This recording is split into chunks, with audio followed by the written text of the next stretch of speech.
assalamu alaikum hombe men darde fewndo saydo ko télévision Jama TV kala ka subordo men ndara lalagal adunangal on salminama jarnama o weltanama o landama son juuli e jam menenga alhamdulillah wana famirdo non no aseweje den no sayon fewndori wo haray den ka émission men den do den ko yata do ha 16h fi minutaji capande tati si tawi région dewni e ha 17h pay hande ko édition spéciale weltanagol jama on fop kadi lando son juuli e jam weltina on kadi kala ka hikkordon kala ka joddo ngi don dara Jama TV haray fondo amen ko weltingol on ko dum wadi stay men satinani on artiste be kumalube hikorambe ngal leydi Sénégal ka plateau do fi e waw yadude mabbe enen mabbe ha 17h yona ko adi kon taw Alkazen assalamu alaikum. Wa alaikum salam wa rahmatullah. Voilà tako makko King Jo assalamu alaikum King. Wa alaikum salam wa rahmatullah. On jule jam. Alhamdulillah onole jula may jam. On jule jam. Ah oui alhamdulillah men jule jam. Voilà mais weltani kon ko jabudon notagol noddango amen ka télévision Jama TV si tay muyo muy de yaade ha 17h on fando mais webitanen ko téléphone on kadi kala ka hikkordo noddon tawton jonnon dédicace ji mon dim waydon hande ko fête ko édition spéciale voilà na ko woy kono ka fête do mais webita téléphone ella la baw ka caméra ji ko teli ka régie to ko PDG on tigi on fop mo do weltanama kala ka subordo men ko adi kon taw en fota Alkazen haray salmin fans be mabe. Yeah, manamase fans club manamase hidube Alkazen hidube Jama TV ham fo salminama lalando fo stay fo julie jang alla jabangen ko ruden kon tawnen ko agata bala bendo kadalla ya fobe manamase are hande kadi ko minge mon ka Jama TV do avec King Jo ko to Hamidou donc soyez prêts pour les shows manamase. Voilà King Jo fans bébé. Ah oui are miro fo ni actuellement won be ndar rebe do salmina fo lando kadi stay fo juule jam alhamdulillah mi juule jam ay ka actuellement merendo mi eko mana ko boss man. Y a pas de souci en fo fay ko yata wano secondaji bawto do ngarten ka plateau do jokkito en émission inshallah.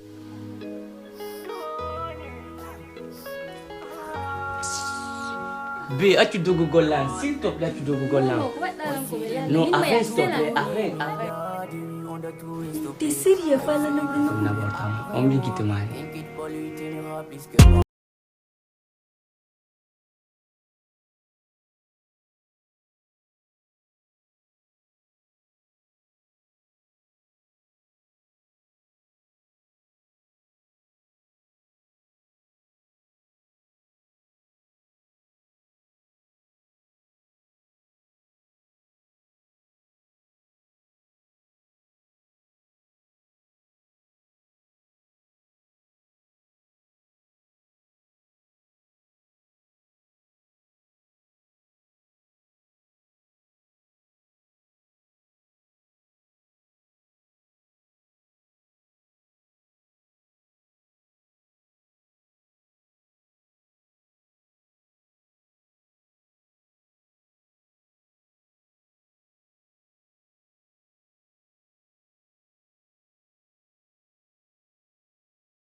ka plateau Jama TV wono famiri non hari do wondi enen e Alkazayon tele maka résultat tamike be Alkazayon Alkazayon ka clip gido e yidito kadi King Jo voilà do andi kankadi ko modde golle labade ka sare ga kankade yidito to ndaren clip on fi andi gol wonbe darde fendo saydo Jama TV ko be woni ka plateau do bato dum arten ene mabbe yaden en tout cas be wi tane on téléphone on nodde o yodde mabbe o lantobe ko faal don kon okkon dédicace ko faal don kon hande ko fête ko édition spéciale may mi haaldi e babam mi inni kamɓe kaɓe suɓanima ɗon oɗon jonga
ale ka plateau Jama TV on fami haray ko hobbe men benni ka plateau Jama TV ka édition spéciale de wondi ha 17h on fando enen Alkazayon wondude e King Jo ka plateau do Alkazayon en hedi kido clip ji din didi anya King Jo d'abord konno jabborda ko tawata hande ko anya King Jo partage plateau Jama TV no ɗum noon kadi voilà ko piwo welu kullan ko parce que min makko wona hande wona hanki du coup kadi min makko yo min ardu men joddo plateau mi waɗida émission ɗum noon kadi ko buye e an quoi ko parce que voilà goɗɗo anda ɗum ɗo waɗayno du coup non fof ko sabu ma e voilà inomo ɗo et voilà, je suis tellement content. Aussi. Merci à toi, respect à toi. Et big up, elle a respecté qu'elle golle ma collègue. D'accord.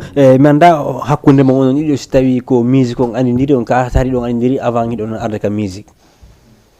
Bon, donc disons ko musique ko ngandindini men quoi. Ok. Donc ko musique ko wadi aminga makko me wati andi ko men ta ko nandudi yadata ko wala ko don yardata ko minga makko ko non men fuddo studio men foti ha même gardi contact ante joni be mon fréquenter oya. Ok. Après me wadi dunga bitu dam men voilà ande no ando men jodi di ko plateau comme d'hab comme c'est la famille quand même aussi aiga. Voilà, c'est la famille en tout cas mais voilà mais weɓi tan e numéro téléphone 78 on ma wawa noddude tawton émission voilà King Jo la même question ko hono jaɓɓorɗa ko tawata hande tu es là avec Alkazayon à part non o yidude vous blaguez vous sortez ensemble mais hande vous partagez le même plateau kono jaɓɓorɗa ɗum actuellement mi welti ko ɗum ɗo min tate goɗɗo kadi weltota ko aɓe na haɓɓelante parce que hannde min kadi miɗo waɗi fil ko watta kon quand même. Ok. Andi si tawi tagaɗo mo mari talam makko ɗe doit reconnaissue quand même ay miɗo reconnaissue ko watta konte kadi miɗo respectimo a fami ko min tamo di courage depuis mi andidiri ko respect meɗi wonde entre amen o aray ko am wiya ko makko comme no wolir noon min frekindira e vrai a fami mais ko respect on ha joni heddi entre amen ko ɗum min tigui ɓa tigui laminuma non ay ga c'est une frère quand même. Ok. Voilà artani en ko honno fotti ɗon pour la première fois. Pour la première fois si ɗon manditi ouais mi sikki ko soirée amen ñani je pense ka ouais ok ñani pour la première fois c'est ñani. D'accord, à part ça hari est ce que mo kala no kifude dimmo ouais mi ngari avant mi kifa bien parce que ari ko cartel mi andirno mandi tanko wonno e groupe makko exact mi ari avant mi kifa no be quoi. Ok.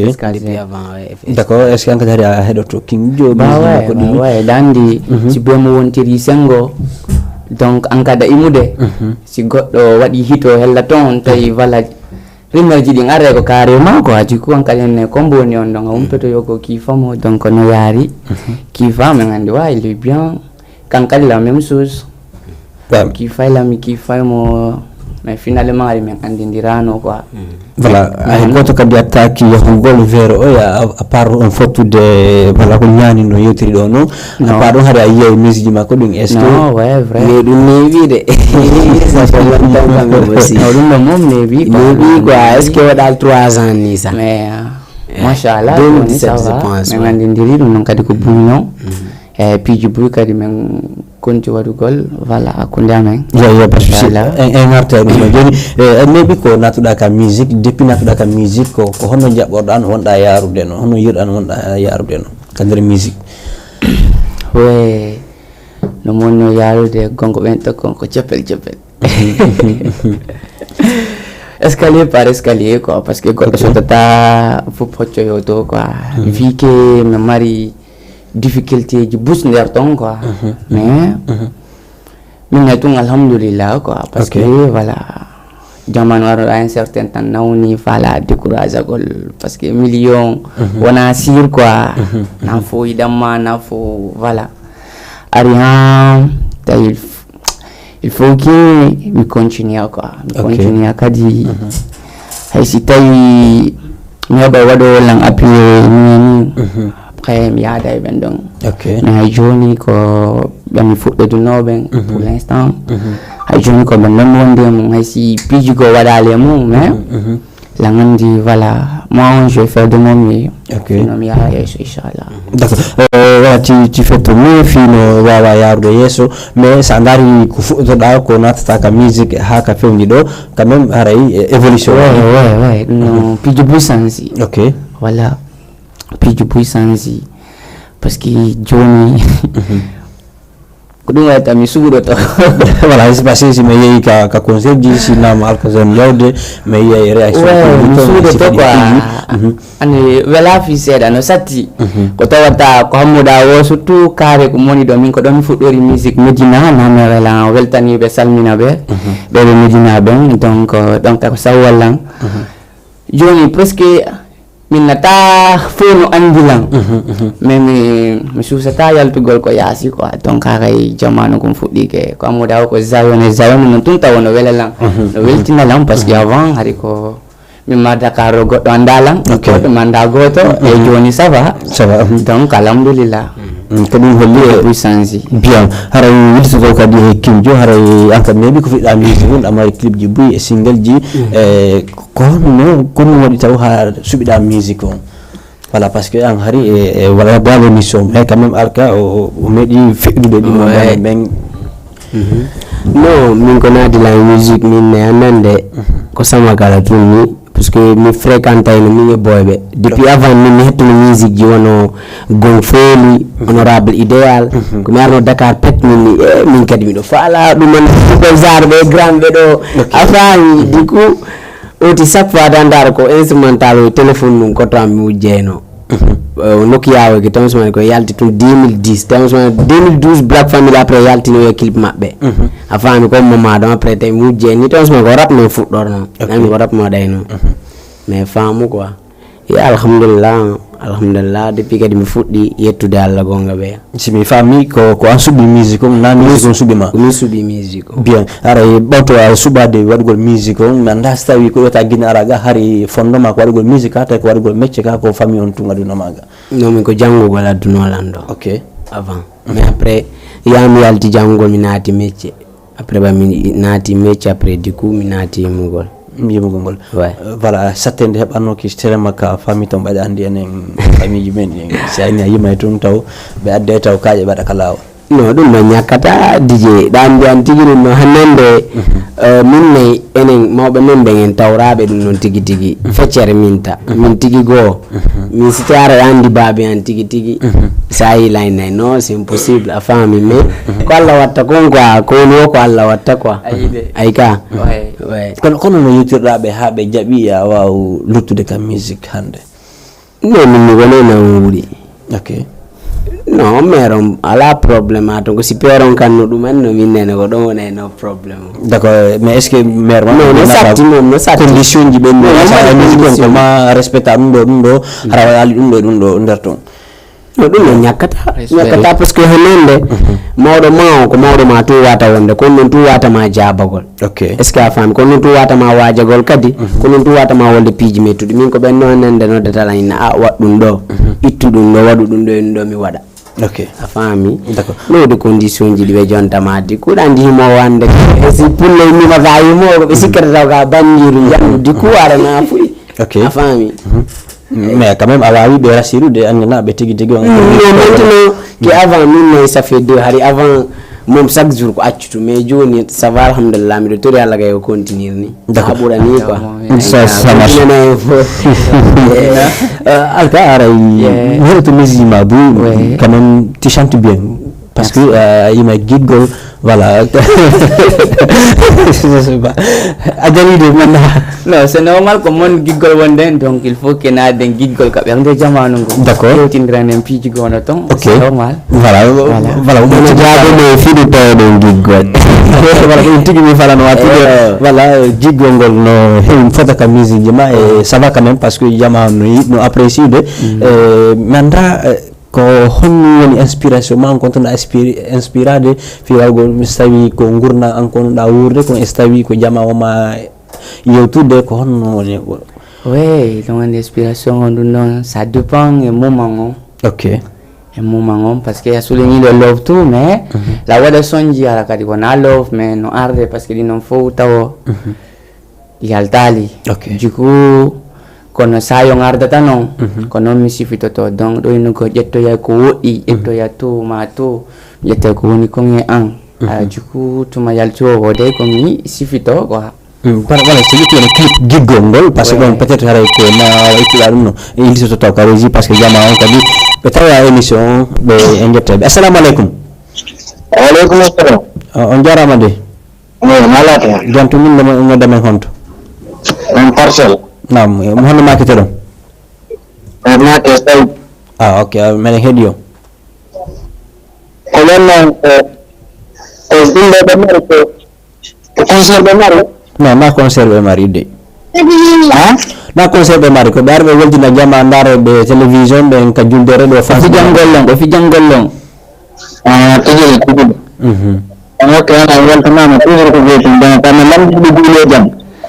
awa min juuli e jang noon ka mi landi on toon son juuli e jang nani Ok, merci. Weltanama. woni e jang one love frère ada yegitali partage gol non eyga voilà andi fans ɓe ɓen haɓi concert jimoni e yewte fiɗum ɗon karawna gol voilà clip giggol ngol nanda ko so tawi ko Alkazay on o yiɗi no ha ɓurti tawi ko ma wiman hay so tawi ko honno donc ma winda donc ko situation quoi situation personnelle ko tawata komin tun andi on to ittiri on duma don ko ha mais ko situation personnelle wata innugo ko sabu ɗum ɗo carrément ko sabu ɗum ɗo parce que son mi daari o ƴettani lan tamboy fi windugo mo hande mi yaaden ɗo ni mi heɓa piyo mettu kun ɗo mera mi nota kun janngo kadi mi yaha kadi min goɗɗo kam mi yaada mi yaha piyo mettu kun mi nota donc ko yimɓe bis ƴetti exemple après mi booli on son donc bien yiltito kadi ko hen ka terrain assalamu aleykum allo oui on jarama tana to yimɓe gandamen honto aji wala ko Amadou Badiane ok Amadou Badiane mbaɗa heeɗi on bange jam jantu ko papis bugol émission ko tay ko numéro ne mbal nam encouragé ɓe kadi golle maɓɓe ɗen innabo tun kamɓe ɗiɗo fof ko ɓe relève ɓe hannde ka culture guinéo ko ɓe exemple kadi par ce que déjà début carrière maɓɓe o jama o fof yii ko gongoɓe kadi conseil kadi change comportement ni kadi change carrière maɓɓe on par ce que andi hannde musicien walla goɗɗum ngo sa jokki wona woni à un certain niveau digi daway seeɗa mais ɓe wattile gollugol ngol moƴƴa fotata seeɗa jomɓe kadi conseil enseigné ɓen kala kadi kama nodda côté visibilité ɓe wawa wonugo disponible en tant qu'un artiste inchallah donc ɓurtanoma an kadi amadou invitation o par ce que mi heeɓi kadi participation jimaɗimi e relève ji ɗin ɗum ɗo ko hollirgol annoɗa hoorema vraiment jamma no faala no wiigol hannde kencolo Alkazay en platota ɓe jottoɓe yewtuda c'est vraiment super franchement merci beaucoup mon frère weltigo moƴƴano merci lando son juule jam eyga juule jam frère goto ok monsieur Badiane big respect à vous voilà Alka voilà en ko a yahu sammuɗa nokkeli buy mottinirɗa voilà arɗa waɗa musique gigo ngo mais musique on du coup kadi mi juuno o yettali hakkillan ha ton quoi min jikku o bolam mi maramo kadi seeɗa fiyam min tun après mi songo mi jettimo mi marimo mi andi ko non anda waɗa goɗɗum haɗa miiji waɗgo ɓuri ɗum ɗon mais hara o to no daaro no confirme daabo par ce que kanko haali no fotanimo mi an kalleda falno ƴettugo doole maɗen fof waɗa e ɗum ɗon fiyo ɓurtu kadi wonde mais voilà mi mari songon ha no waɗiri ni fitto e fitton ka neɓuno parce que presque c'est TikTok voilà jamanu ngo no kiifudemo mi yaltinalimo ha aroy wiidi voilà ko fans ɓe mon ɗon ko maɗi assalamu aleykum ɗini men ɗo waaleykum salam jarama de yimɓe gandamen honto depuis maître Hadi depuis Filme nam mbeɗa heeɗi on maître Hadi jantu alhamdulillah on juule jaam ko salmugol ɗo kono e sukaɓe men ɓen ɗo nam merci beaucoup frère merci mbeɗa heeɗi merci beaucoup frère wa frère ko allo mbeɗa nande on salmugol ɗo onon sukaɓe ɓe ɗon Alkazay e Fiiɓe merci frère salminama kadi frère love mi lando sa juule jam aɗen fiiɓe jam kono ɗo wili jam alhamdulillah jantum aray ko watanno golle e bakkano golleji mon lagaɗi ɗi merci beaucoup émission o ara tigi o weltana ɓe wakkilagol e golleji mon ɗi gonɗa merci beaucoup e courtois Merci beaucoup frère mi weltigo moƴƴano ay ga jarama min yuroɓe voilà hara weltanama tan voilà ko fans ɓe ɓen ni e yiltitoto haray ka clip yawno ha fuitu waɗi hari alamnali wadde ko hanɗa wadde nder ton kon fof exactement tawti kadi il fallait que mi artiramo e studio mi completa komi koddino kon mais mi ari kadi wattugol jije jonginila no accitirni wonni kam ça c'est mi accitirni ok min kam mene du coup parce que kanko ne ingénieur jo manda ko sabon nga bo min kam accitira no après min accitimo tay BSK production ari après min signé premier contrat mais bon voilà un an 6 mois mais presque gila clip royalty joni bi un an donc puis je peux areno mais fait une do quoi mais taw di situation we ko nder ton voilà peut-être permettal taw melangandi pour bientôt inchallah donc en tout cas berko yalti ko hay stawi an hari no fandamma mais jama weltorno parce que mi no ko réaction yi TikTok yahuno ha yalti ni fandango hallam fanno be jonnugol ko uri dum don voilà donc le yalti be weltorno ha bunu tan inno alkazayon yahayno hay ha Conakry waɗugo prestation à travers le clip là mais sûrement ça en cours e litoto kin jo hande ka sayen fiɗo ko simeji jelu marɗa actuellement ko YouTube ko 600 je pense ok YouTube na ken jodi tu penses ou bien ko 6 parce que mata do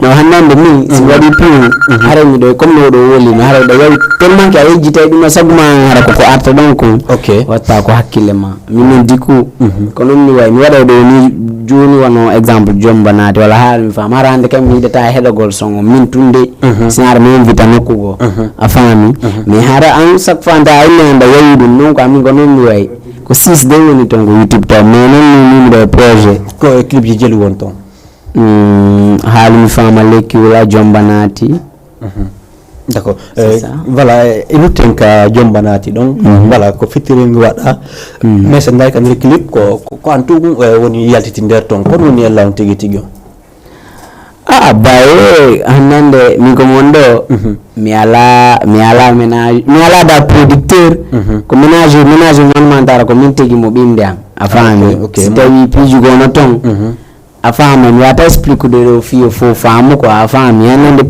clip on tun ko waɗirimo kon ko valeur de 600 et quelques mille francs CFA o image ɗon min ñamowoy koye ɗon ko sooda ñowa ɗon kon tun a faami joni minna ɗo kadi mi ƴetta exemple mbuuɗi mi wawa naɓude ɓawa wona de ko Belgique woni Belgique mi ƴetta mi naɓa toon mbuuɗi Belgique e tourna parti makko men ɗon rande ɗum no Moussa en c'est compliqué d'accord mi wawa ɗum hendande min komi goto ƴette ɗo assalamu aleykum waaleykum salam wa rahmatullahi wa barakatuh on jarama toon on jarama inde moy noddame honto haray ko Lamzo mi innete ko Medina Memori 43 angal 28 d'accord mbaɗen heeɗi madame Massé ɓe Medina ɓe komi fansijo e Sibol Kijo avec Alkazayon big respect respect frère haray Kijo ko min e petino ko Lamzo e Alkazayon haray la hiro on ɗo lando stade nga jam haray kadi hilan e encourage on kadi e golle ɗe moƴƴa hara wona seeɗa en fait on tino weltini kadi moƴƴama merci beaucoup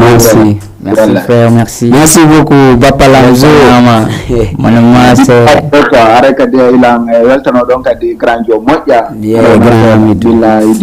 du courage merci beaucoup s'il vous plaît ok inchallah mais waɗa ko d'accord wallova to frère woni jang voilà merci oɗo yeehi voilà ko ɗum min famille hay ko probléme moyde déplacement ittugol o ara haga non na déplacement parce que hen vidéo makko parti ko yimi ko affaire on naafi déplacement ko juste que min mi waɗa parce que anende ko en ligne min golli son a faami wadde par ɗuma email min kadi naɓarini mom ko par nomin golliri fo affaire a faami te kadi du coup mi felatamo ɓaynami finu a faami o wallitike lan e son so on tigi ko kanko yobi mo piji buto me anande ton kambe no tourner tan ngonga ça fait deux parce que kambe ton sibe tourner clip ala bantu ser sibe tourner clip chaque fois kambe antare ko matu are ko partant be tourner ta ko afami ko gami na de dal buri hayfude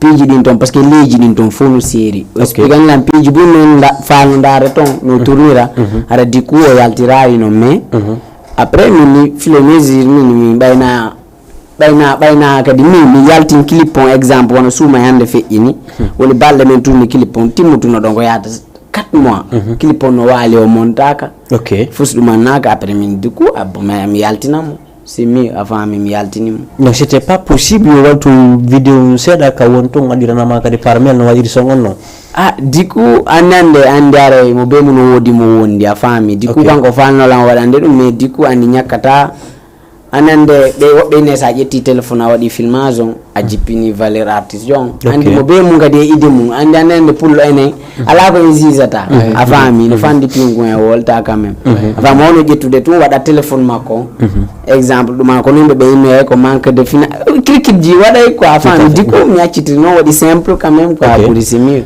voilà ni holli wonde ma ala producteur manager ko am banni mo mi anda ko manager ko bojo menen gollata woni na dumajo ko hanende kon boxa so holilan kon don wawata yodude mu d'accord c'est bon est-ce que non charge de communication jo angon non OK non manager charge de communication na go to sengo go hanende sa ala producteur jo moddo ala taw tantar ko ménage jo waddo formation mu ni minangira inne ko charge de communication marda na manager voilà manager za ala Dakar do duda non wodi joni parce que ya le male benno be formation il y a fonni che be formation il y a le yatfu ka mais c'est le gars qui fait du coup menande minna bente mi visa ta quoi afan mi diku ko be mi wondi no génération de menande mi simi golli day goddo diku anta mo mari mentalité mo mi marion ara objectif mo vision kanga dantar ko don orienté d'accord yon lifte l'objectif donc objectif on am vision non diku hanene mi napunda mi jokiri musique non mais il y a des managers kambe kan napunda non diku eda la miyetoma wobbe godo si tawi on wondi tum balle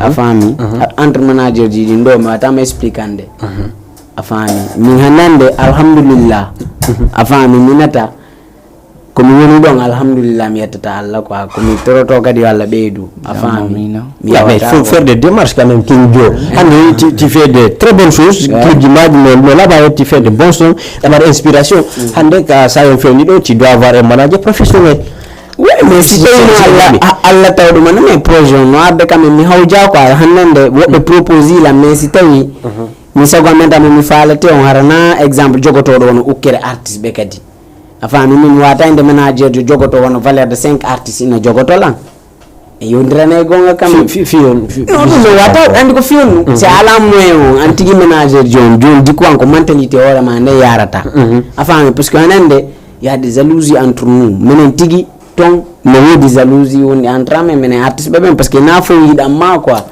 afami jono hanende sa wondi do goddo label exemple antar do wondi label antar kon 5 adanta ko goto valorisato exemple mi marbe valoriser lan fo wona jalu contrat quand même mais ça vraiment dans les maisons de production là qui nous le valorise ça non anande ko golle den watta ma fo valorisement mais ben au succès créer jalousie quoi famille au succès don non ça hebi mo tun haray kon bok sa buri benantu de tum femme comme ma holande ko d'accord il y a pas de souci on va poser la question là à Mal peut-être dans l'émission elle l'angota mo wada ko falta par rapport à ça assalamu alaikum allo oui on jarama don jam jantu ngandame honto nani min ko Mamadou me woni Conakry me yari tele me yari do Dakar do jangugol mais quand même min ko mi fan jo Alkazayon à 100%. Merci beaucoup frère. Musique di makko din kadi ko min Mamadou Benjamin ara mo andila no mesa me yoti seda. Ouais. Mais franchement Alkazayon musique di makko no wela la moja. Merci beaucoup frère, merci. Pourtant à doar golan kadi Dakar do depuis à télé là-bas il y a des gens qui aiment musique di makko ni si wadi quand même dimbe be meri mo depuis ko mi woni ton gira. Ok. Merci. En fait, encore, nous, weltike darugol mo en direct darugol ɓe teɓe ɗiɗo no franchement higol artiste ɓe ɓe avance a ɓuuri no wela ɓen quoi. Non, Gongama, merci beaucoup, frère. Respect. Quand même, comme les fans de mappé, Amine était à 200%, ce n'est même pas à 100%, c'est à 200%. Ok, ça fait plaisir, mon frère. Wallah, Aveltanama. Et pourtant, encore, le programme Al-Kazayan, tu me photo, mais juste ara, ça me fait plaisir. Inch'Allah, frère. Inch'Allah, frère.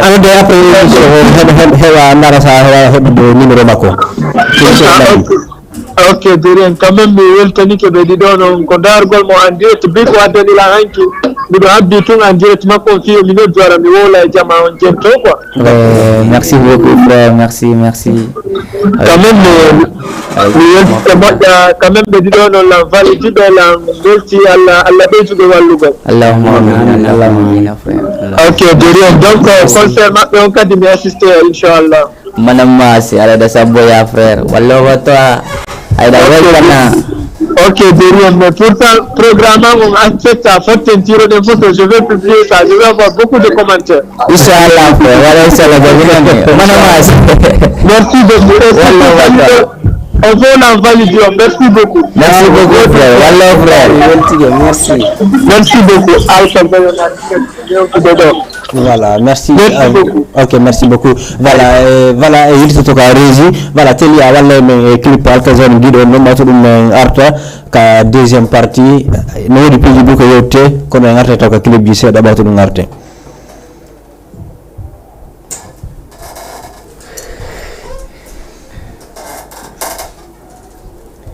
Nice.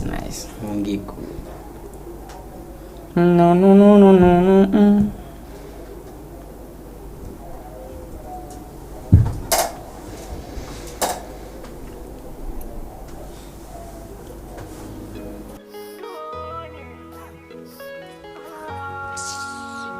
B, as-tu de Google là? S'il te plaît, tu de Google là.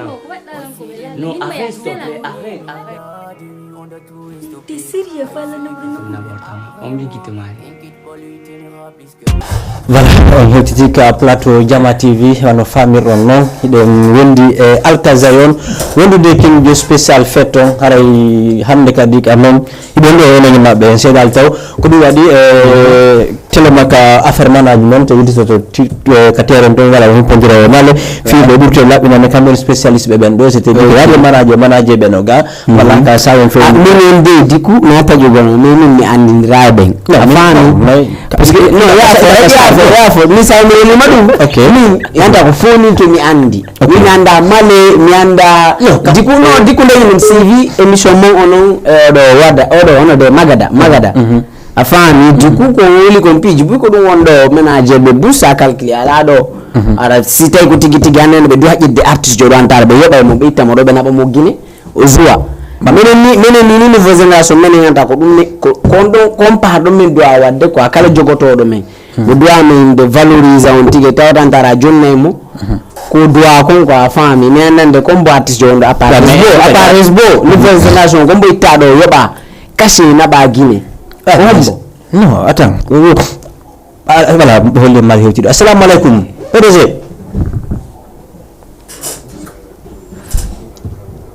allo Male voilà mi weltani ke innorde parcelle ko jaɓuɗo wawa makkudude ka émission ɗo kon mbeɗa wondi e Al-Kazayon wondude kingɗo ko yewiti fi management on haray kono woni ɗo spécialiste ɓe téléma on côté ɗon en tant que observateur aussi mi yewti ha wondema ga manager on ɗuuɗa leydi Sénégal ga haray kadi berwonɓe ga ɓen golle mabɓe ɗen haray no ɗaati nanda kono jaɓɓorɗon déjà mi yiro ami ko PDG ɓuri mi yiro kadi invité ɓe ɓen Al-Kazayon Kinjo merci beaucoup grand participer à l'émission bon je vais continuer quand même ce qu'ils ont les fois qu'il est dans showbiz on a une pléthore d'artistes, on a beaucoup d'artistes qu'on a un il faut citer 5 managers, on a vraiment des problèmes quoi. Tu vois, et Nafi Kadi, elle a la ville en tant que manager. Mais le problème, c'est que c'est la compétence des managers qui manque. Et le problème, c'est un manque de formation. Parce que le management, c'est un métier aussi, c'est un travail, ça nourrit son homme. C'est comme la menuiserie, c'est comme la couture. Alors, tout des bonnes Italiens, des bases, il faut les respecter, il faut apprendre. Et comme on dit, comme on a dit, donc c'est vrai, aujourd'hui, en termes de management artistique ici, notre communauté, elle est vraiment très pauvre. Elle est vraiment très pauvre. Il y a en haut de 1000 types de managers, mais qui n'ont pas vraiment le savoir-faire du management. Et aujourd'hui, si tu veux vendre les artistes, il faut que vraiment tu puisses avoir la compétence et aussi les moyens. Voilà, d'accord. Voilà, hakkunde artiste yon e manager yon ber manager be gabe ko hombe do yawde vers o ya fi landagol ballal. J'ai pas bien compris la question. Voilà, holli wonde ma manager be dudaga no wodi quand même, ça veut dire c'est-à-dire ça veut dire no wodi. Voilà, hakkunde non artiste yon e manager be ber wonbe gabe ma winti be quand même manager ko hombo hani yawde vers o ya ko artiste yon do yawde land dabba manager ka ko manager do yawde dabba artiste. Normalement ko artiste yon doit yawde vers le manager. Parce que l'artiste, lui, c'est sa carrière qui met au devant.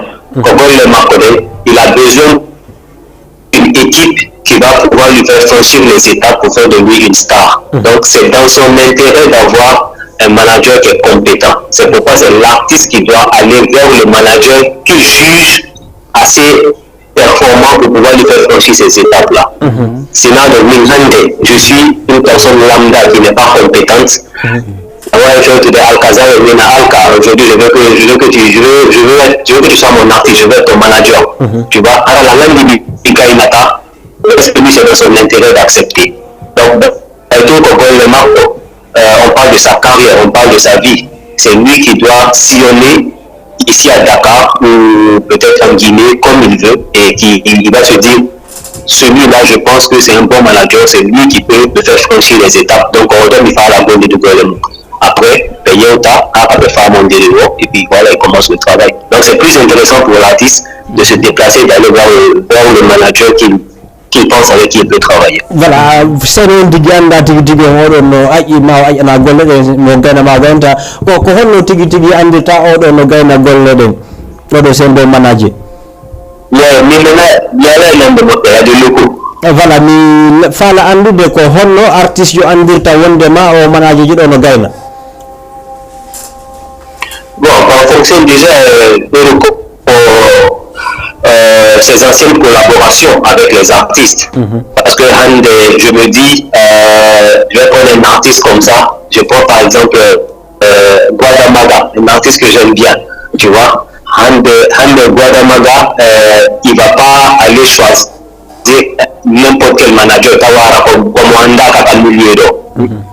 Donc, Aramwandi déjà, il est le manager d'un game. Donc, Wandi manager ko kam ko hombo ko lidi déjà.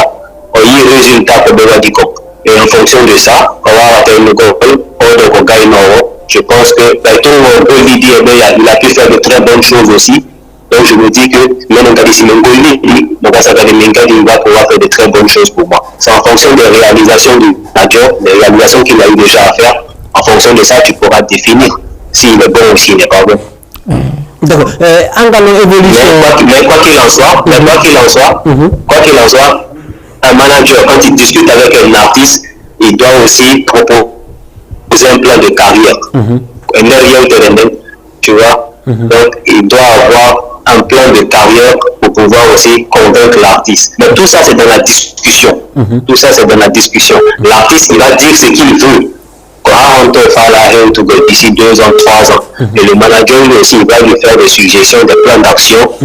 C'est Wadidundo. Je pense qu'on pourra arriver là où tu veux. Tu vois, donc, on devient au terrain de me faire mon dire ça. d'accord Sénégal ga no artiste ɓe buno fottude on ella ɗon haray ella ko artiste ɓe kanko manager ɓen par ce que woɓɓe tan no ga ɓe jaɓa jogitago artiste ɓe ɓen hara ɓe aƴƴana muraɗima hara ɓe la relation le problème c'est l'artiste ou bien c'est le manager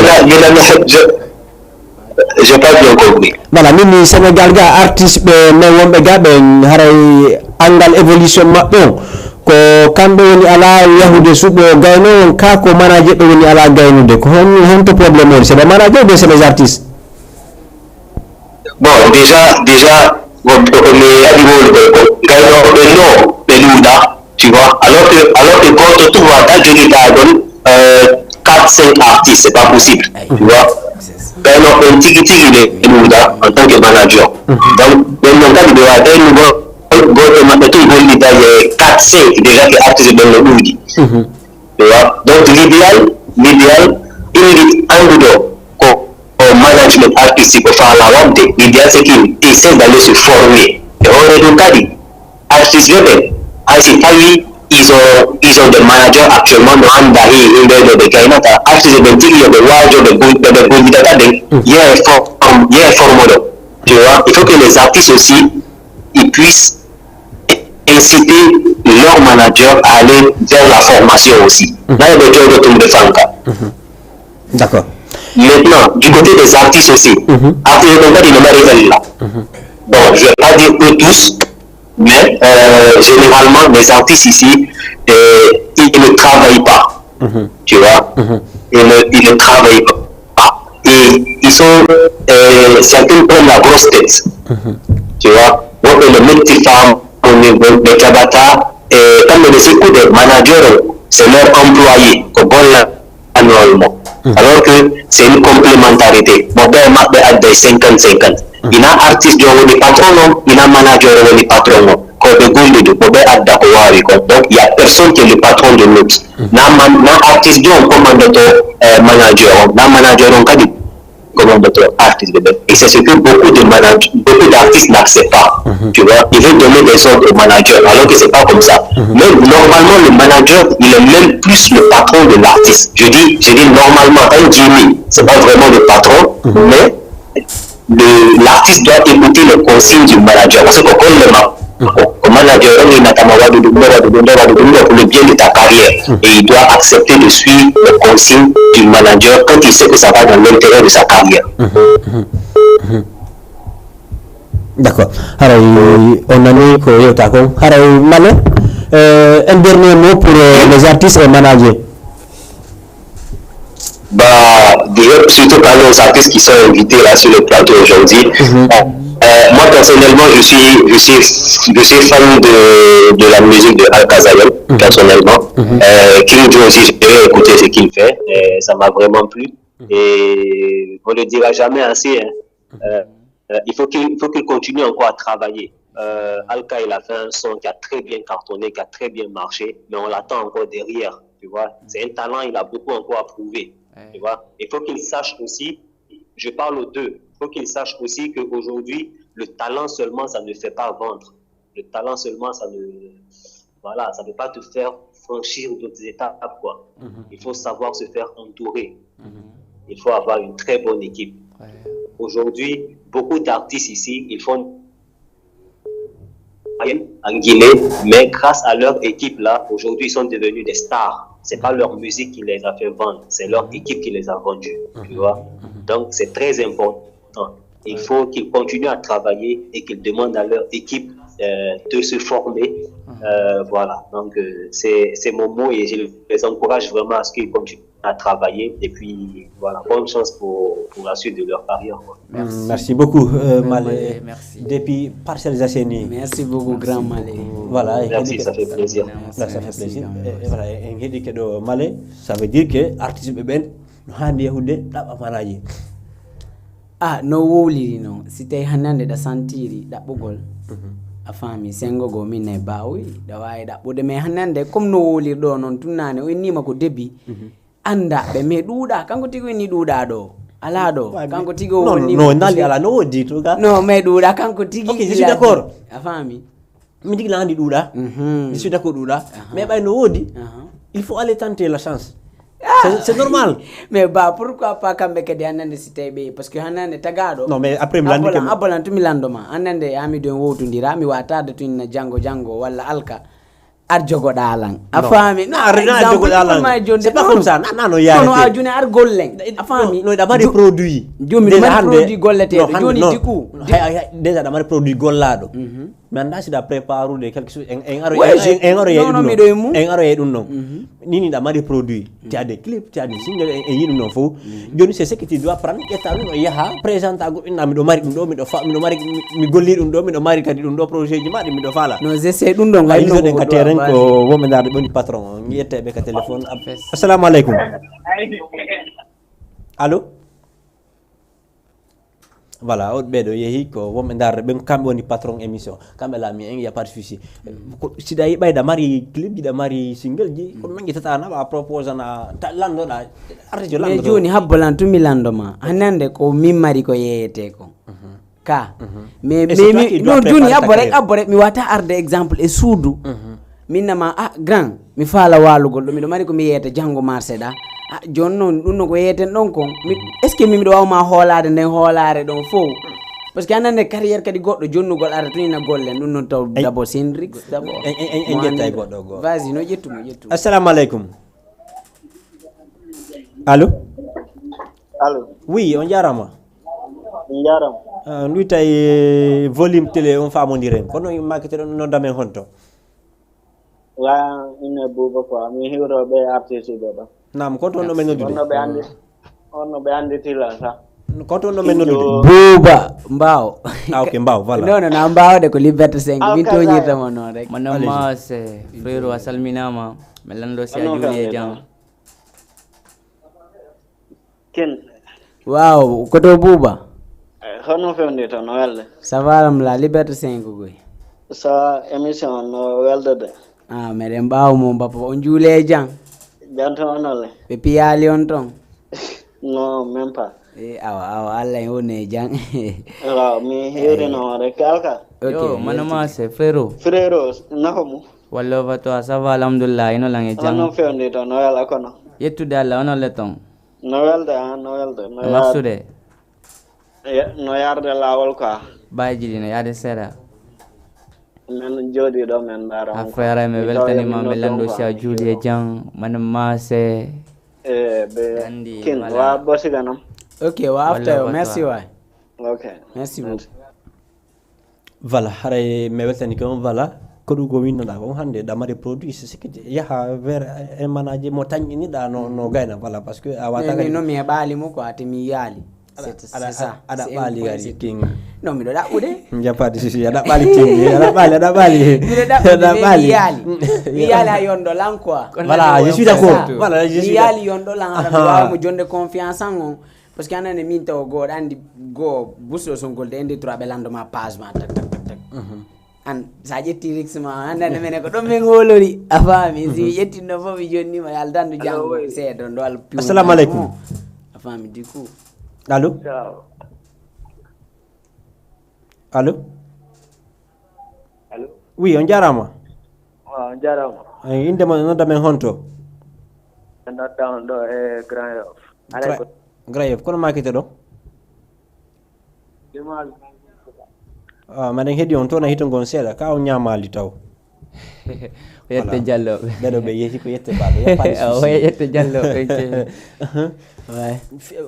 page on noon tawa nder toon kala produit o maɗɗen andi ko kanko gérata page on ça c'est non wa c'est ça c'est non min da on question donc min ta joni mi heɓali a yondo lan miɗo tori allah yo allah hokkan a yondo lan y a pas de souci c'est ça oko rakade mo kala quoi d'accord avant en arde ka voilà ka produit alkazayon haray projet jigo voilà nani wonde mana loftu yimata da yimude kadi goddi go ça veut dire ɗino yaltalta ko ɗum holliɗa e projet ji ko ɗum fewndi ni no piiji buyno fewndi par ce que ino munna kono ɗanaka ok hay so tawi jamanu gono situation mais nde ɗin situation ji ɗon no kadi no pousseur de pignon we gono ton quoi. Ok.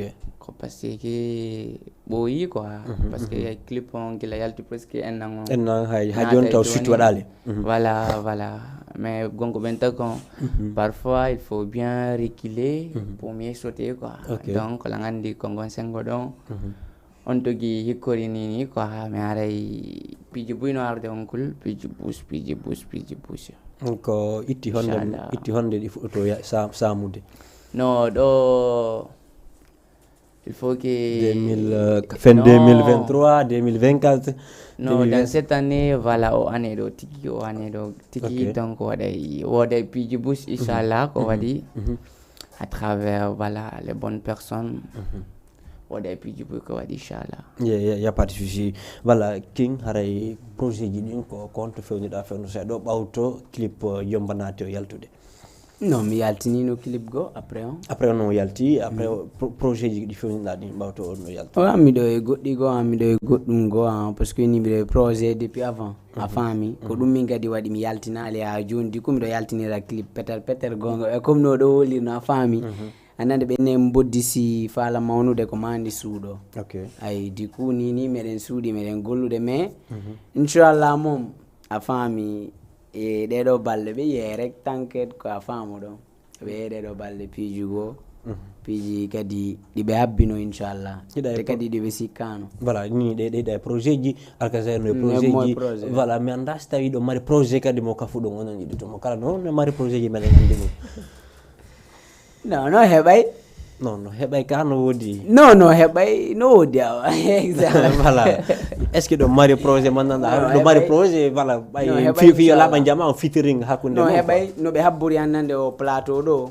ko noon kadi ɓe yiroyta clip kinjo alkazayon manama si ara kan no lava inchallah de min gonde ko ɗum mi décide ga no waɗay inchallah waɗay comme no men do ko menen wondi do en 2024 2025 non ça dépend ça se peut même hara ko so émission do feƴƴi ko ma wattata do donc ma ɗum 2 mois ça dépend mais waɗa inchallah voilà à part on il y a aussi Thier Dansal à chaque fois et prestation ji mais il y a don nabidi mais anda relation mo on makko je commence par King Jo, allez-y. Non, commence par Alka.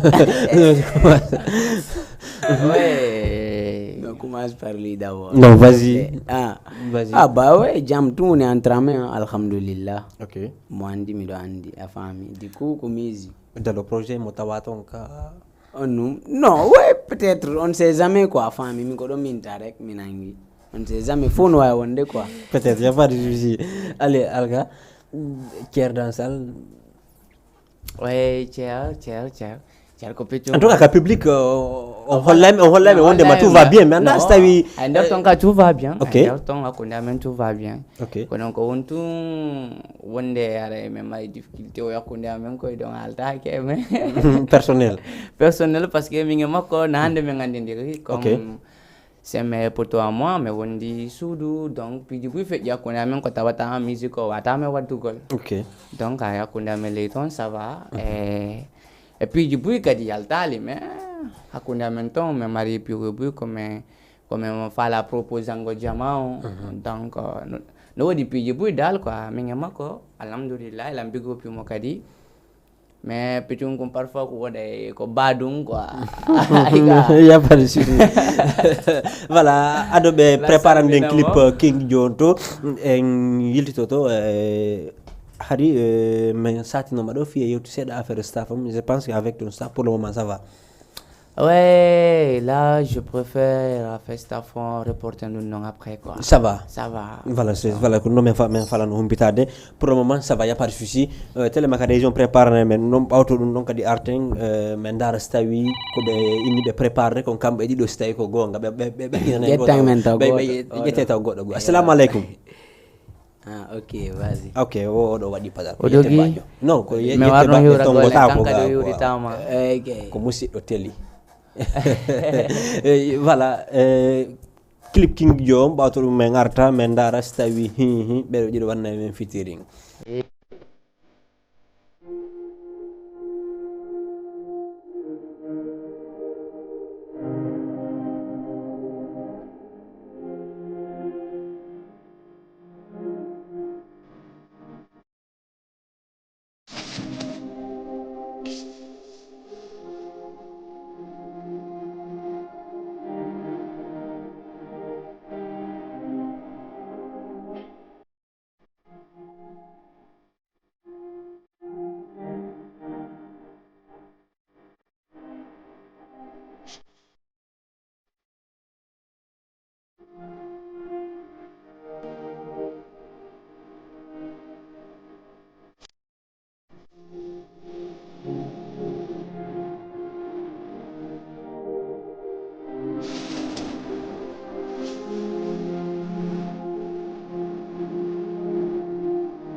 ka plateau Jama TV ka émission ɗennoɗen King Joe wondude e Alkazayon voilà King Joe voilà mi attorte an kono waɗi si iwɗa ka groupe Fresh Boy diku ko jantung juste que mi tenta essence mbaɗa carrière sur nafus jang alhamdulillah. Et par exemple on souhaite pas est-ce que jango meɗe wawi habitade King Joe yiltito Fresh Boy?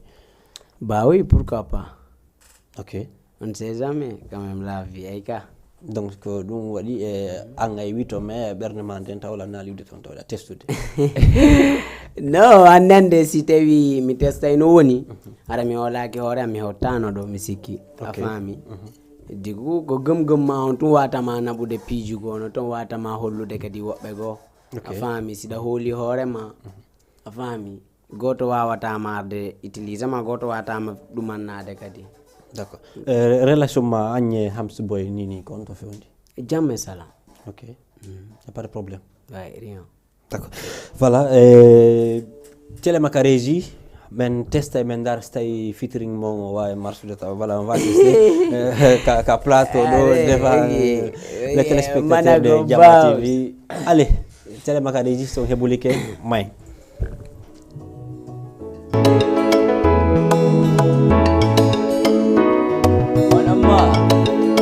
C'est on fait pour la famille.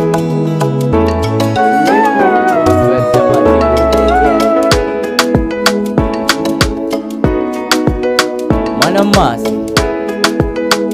C'est avec qui?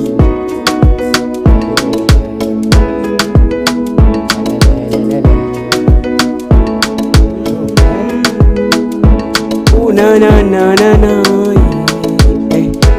Fala tumbe yena ilan sabuma si fala tumbe dumba ilan sabuma si fala tumbe piye ilan sabuma mingo mi jokai ay miro iri tu mi jokai mingo mi halai ay miro iri de mi jokai yande wonyande mi nakuto yande wonyande mi aika itolande yonu paleti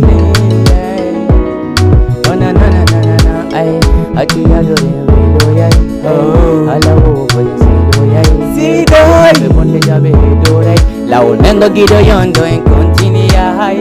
Ati adore loyal, ala wo loyal. Ma be ponte ya be dorai. La onendo gido yondo en continia. Na. Lando so juleja, mere lando so juleja. Mere lando so juleja, mindo juleja, mana mase juleja. Wagon man. Lando so Julie John. Achana hati. Lando Saint Julie John. Atu adore le video yai. Na. Ala wobo po en se do yai. Sobe. Ude mabeja be do rai. Na. Komile ini zone kiti ma komile ini da kaneto ma yeso wai be mau. Wata landi bosko butu bungi sabe ma fale ma le gide ganda da halando yoda. Ai wata mile jodi ding. Jodi lande kikelute ko yi yono di. Wow. Ngondo la bi boy. No. Kude jime ki ko yeso rindi. Mama Ande na jangu suri hari mi utimo tumihoro hari mi uidimo miro fina miro lela tako Ça c'est Wagon man. Félicitations voilà Télémacaréji adano men goto kadi goto dum do men dara acci be fija ande ko be ande nyande julde ko nyande julde elala on fiye kadi joni men adere kadi hen clip jidi goto dum jokki ton do ka plateau do hande ko fet ko Jama TV fans be ben fop teli so hebulike may aujourd'hui ici King Joe ka plateau Jama TV édition spéciale fête Korité on y a pas de souci en tout cas be way kadi préparer acoustique comme ça mais fija acoustique joni ar ko sérieux me wonta acoustique il faut wado sérieux voilà blague comme acoustique est-ce qu'on live ni mene way mu de live quand même aussi Mais là tranquille ça va ça move. C'est quand on y a collaboration ça va ça commence à bouger ça sent on sent voilà on sent que ça vient connexion pas mal hein, il est bien c'est pas facile aussi. Ouais, c'est pas facile quand même parce que andi tagado handande ko ndawo ka tagado tu. OK. Afami. Ko ndawo handande ko ndu bandu mare ko lady sakito ta kabe musique femme no sati quoi. No wolirano. Mais non, disons no sati sata parce que voilà, moi tout de tempo mi jodo e tempo min kam de tempo kan kado jodo e tempo du coup ça arrive non na fino sati aton ko landi sei affaire no satri c'est pas facile en fait parce que c'est pas facile quand même no landi gole no landi dole andande parce que no landi famondiral quand même aussi da e wado duma afro voilà minata correspondata mais si be famondira la kundema be areno manki quoi parce que oda de tempo go oda yana ka tempo go ça colle pas voilà il y a pas de souci so dinga dikarezi voilà teli allez on bouge est-ce que pour wade we adu wala imla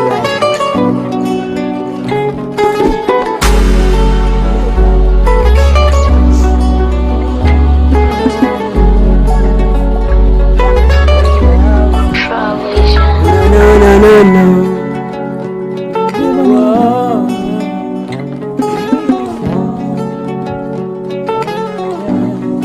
Purchase your tracks today.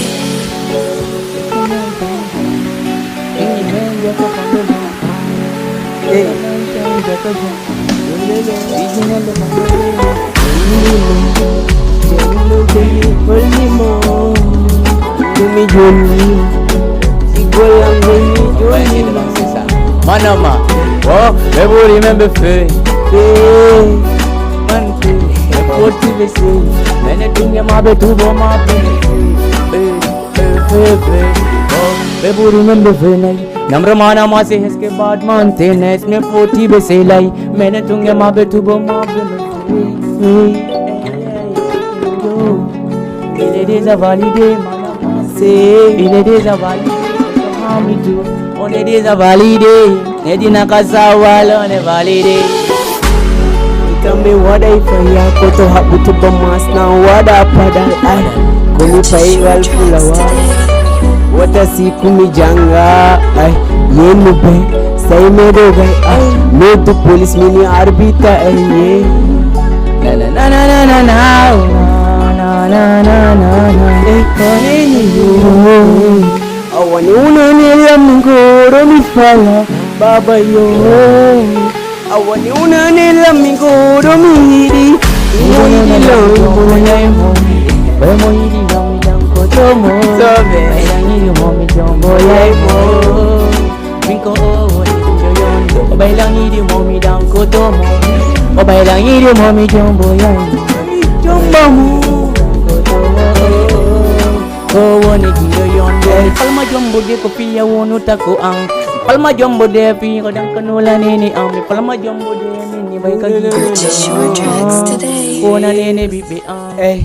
Kofi mahari midano tako katigitigi minko amisubi abalanka mon joni wade gigongole joni sipigiri mi warto to fimahai aldien fotienga ino yai. Voilà, il n'y a pas de souci. Bon, même darde, on famille fête on koni yarda ka télévision Jama TV. Voilà, haray ko goto heddi bawto dum don ne bata wayno ndiren kono be fijana en de wotere tele maka résident be hebulade fino be wawiran tonirande bit volume may biddi de yo to zera de.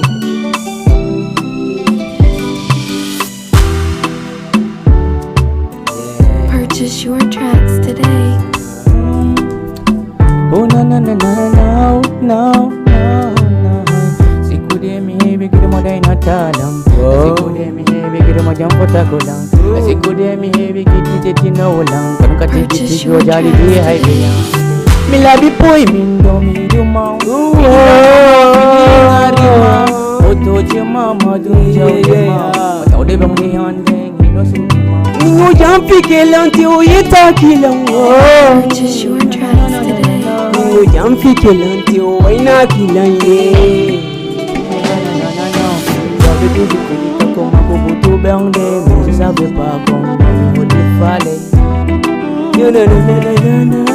Purchase your tracks today. Vale kutumida tawata hebu musubende boya si hande na fose defende minga ule ni lola minga jamfi kela Kumi mako ya dainu Kumi mako wonna inu Kumi mako jindire ino sai sanzi tu ojugigo dogo anga medita kido no go jaka wiki lola yeah naro yejiti nono gido yodo jamfi kela ye indalang ko jaka niyo wondo takobe ala wo jambi tersino yeso anko anto mereno no kono hande dalu jaka wadi sabu ganyo minga jali ai bihang. Purchase your tracks today. Wow minga jali ai bihang.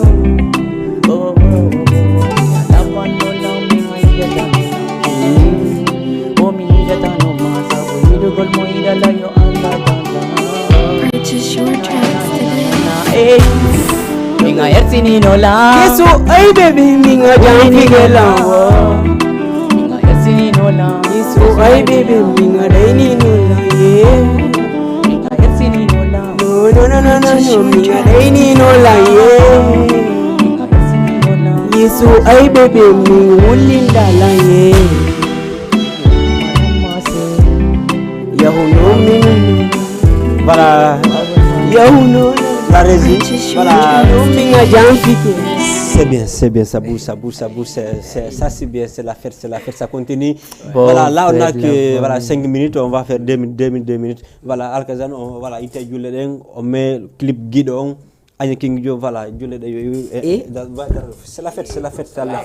Allez, clip Alkazan, guidon, main, voilà, ko featuring, voilà, jokita nan clipon. Vous nous sortez les artistes, voilà, il y a des artistes ben on va des clips mais artistes ben yalta be wada fire voilà grand nini sa menen jade pinane ko ni douano la voilà be wada fire quoi voilà be wada fire clip guidon atore guidon voilà voilà yalti nombe voilà mais walina allez ça bouge clip guidon wato dum don arten kadi ka clip King Jo Jombanati hande ko julde lerundu nati jomba kadi natora en même temps Allahumma amin en ka do men ko jomba yalti de Jombanati no yalti amin wadde faire fiero gole voilà do clair net to yalti ino mo ton kala ni do la ino lando lansa ino lando min do mi ala ko silvatir voilà allez B, as-tu de Google là? S'il te plaît, tu de Google là. Non, arrête, s'il te plaît, arrête. T'es sérieux, Fala On me dit mal. Et que hey, faudra quitter. C'est ça, c'est la Wow, fête après King King Joe, voilà, après Alkazayon Guido, on a donné un clip King Joe, voilà, Jomba Nati, Mendara Kadisi Jomba Nati, active non be micro jini bay be jokkite, voilà. Yo Jomba Natu, 17h imisaji nogay nay ka plateau Jama TV, réseau Weltanama, adane men clip King Joe. Mi ha die babem. Inni kamɓe kaɓe suɓanimano oɗon jonga.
Voilà, bon men darde ka Jama TV wana famno no hande ko édition spéciale fi fête on hare me weltani ko artiste be men be kadi weltanama kala ka wono do men kan dari don fop modon weltanama say mo happana do hewti Alkazayon Madame Masse. voilà hewti ka wayno dire Ok, donc no weli kono Waɗɗa grand. no ɓeydugo waɗɗa grand. no weli kono pro voilà ala ko tangol nanda voilà be signal yentele makare to y a pas de souci o weltanama Jama TV weltanama e wonɓe men darude ɓen kadi weltanama wonɓe darude Jama TV kadi weltanama et sans oublier de remercier tous mes fanatiques ɓeɓe Demudula ɓe salminama Conakry Demudula parce que bandi ko ton daƴƴere nden woni quoi donc ɓen noon ɓe salminama e lan hiwro kadi famille an parce que lani sirma haɗa ɓe darde lanni e bon fête à tanti Mama tanti Oumou et bon fête à Beska Production bon fête à ɓe ka pale e ɓe ka sawwal Medina ka sawwal et Amzo, voilà tout, moi t'as su tout golfo, mais franchement, Zokra, Zil, Grand Teli, voilà, Kincho, merci bon fête à toi frère, merci à toi aussi, bon fête à toi aussi, bon fête à bébé to kadi quoi. Il y a pas de souci. Bébé to kadi, il y a pas de souci, Kinjo. Yeah.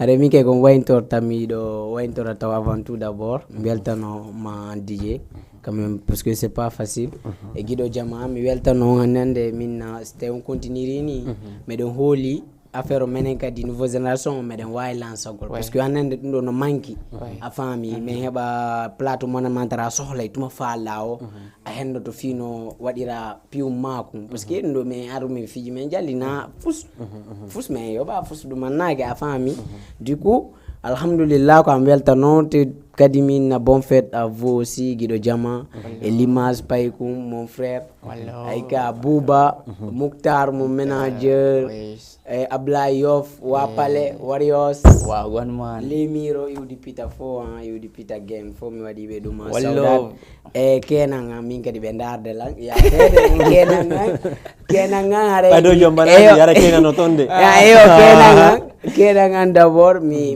weltanoɓe parce que mi e maɓɓe wondi a fami mi tori Allah kadi yo juutu e Jajam fo et Baba Dieu Pogba fo nice quoi ça oublie de remercier aussi Gazaman l'homme de Bolal donc are ko ka Medina ka sawal woni kanka de ma salmina grave donc wallo va vous la famille manama assez merci beaucoup haray men kadi ko welo jaɓɓagol on ka plateau ɗo aray ɗo wadde golle labaɗe ɓurti e wakkilagol voilà teddina ɓe wonno golludude ɓen c'est une très bonne chose voilà haray rassurez-vous que clip ko no wadde kon golle ɗe meɗen darde nakare menen tubbono darde e ko yowiti wallitagol on berko men wawi kon ka Allah hulanno hikkiniri men ɗon si Allah hulanno jaaɓi meɗen ƴetti fondo men wakkilloray ɗum ɗon men wallitoron si Allah jaaɓi aray félicitations e ɓurte jogodirde kadi vous faites des très bonnes choses haray kadi collaboration ji moon ça va donner donc faut pas ignorer aussi les featuring ko hunde ɓurde labede noon haray wonɓe darde ɗumen kadi ɓe weltanama par ce que sa yiɗen dari ɗo eɗe wadde émission c'est parce que woɓɓe no darde quand même mi weltanike fo na goto wonɓe darde ɓen fop nane mi to mi yawa kam ɓe ɗuuɗi diko mi ton ko ay ko live ko live ɓe ɗuuɗi to billo lasko ay ɓe Babylon doga ɓe non kadi jama no pigo ɓe ɗuuɗi ko a wonnoɓe ko live ɓen fo kam mi weltanike ɓe mi commentaire ji juste one love à vous. Merci beaucoup à nous. Tout à fait. Voilà. Kala ka bonno ndaride quand même. Kala ko wontiri ara men salmina be bigo pabe men lando be Julie Jean ara voilà ko menenge mabbe men fuɗaki taw ça marche ara e wetani kadi male ko ƴettuɗo konngol immorde Parcelles Assainies wetani kadi ɗimoɓe makko ɓen fop téléma parcelle ton ha nene Mouktar voilà ko télé woni wetanaki ya pas souci téléma ka régie to ko PDG on tigi woni donc wa caméra ji télé wetanama e voilà et voilà grand télé grand Gilles voilà Gilles quand même l'image ɓe adde ɓe me yejjita big respect grand Gilles y a pas de souci wallo babu la fam prochainement kadi voilà en jettay kadi woɓɓe go sella wala on jaabi émission en ardi ha ɗo téléma ka présentation ko Hamidou on fop moɗo weltanama wallo Monsieur le boss bonsoir à vous baby aruha dengi gol seda sheri selluti dina banka mada Sheri selluti dina banka